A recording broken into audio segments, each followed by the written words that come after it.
Energy, the flip side, it's having a bad month. It's down today, but the concerns are actually about gas prices going higher. You may have to pay a bit more to take the road trip this summer. A new report from the Oil Price Information Service says summer gas prices could hit levels not seen since 2014, jumping about 11% from current prices to around $2.80 per gallon nationwide. That means some cities likely will see prices topping $3 a gallon in the coming months, and some even seeing that already.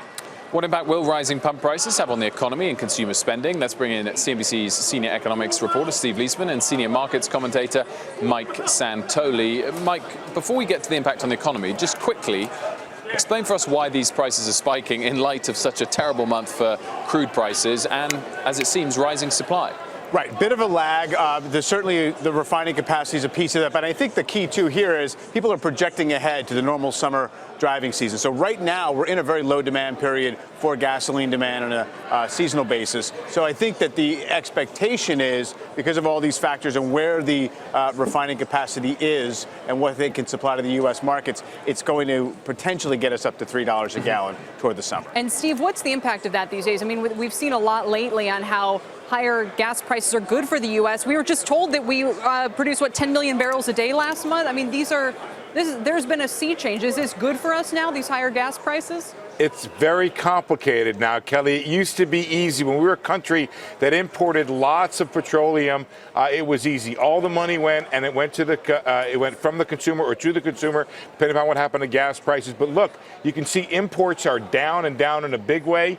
And that ends up helping the U.S. economy. And plus, if you look at production, we're up now approaching, as you said, 10 million barrels a day.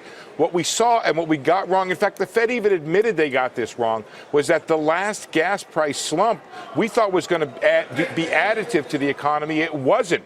So what was taken out of or put back in consumers' pockets was taken out of producers. And interesting fact, when you look at the equipment business spending, which has been up and so robust lately, a lot of that is coming from the energy sector.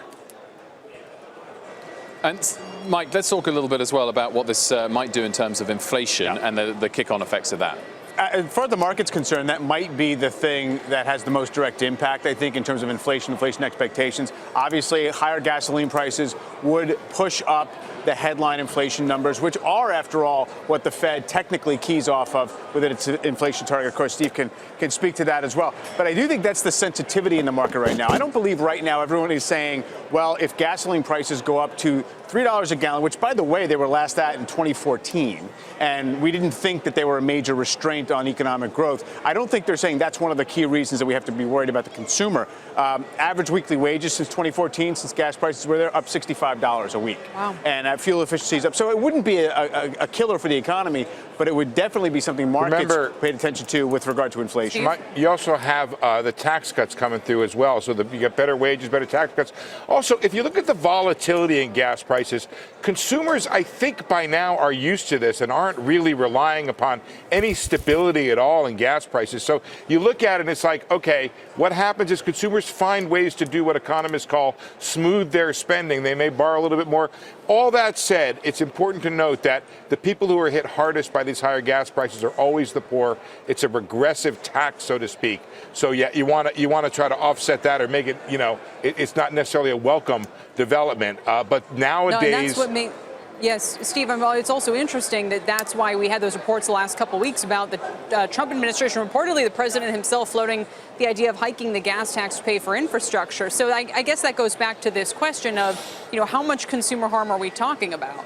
What do they say that, a penny is like $1 billion or $2 billion out of consumers' pockets? So you scale that up and you're talking about 1/3 to 0.6 of a percentage point of GDP. That could be fairly meaningful over time, depending upon what else is going on, Kelly. Yeah, I know. It's been more meaningful lately than we'd like. Every little tenth.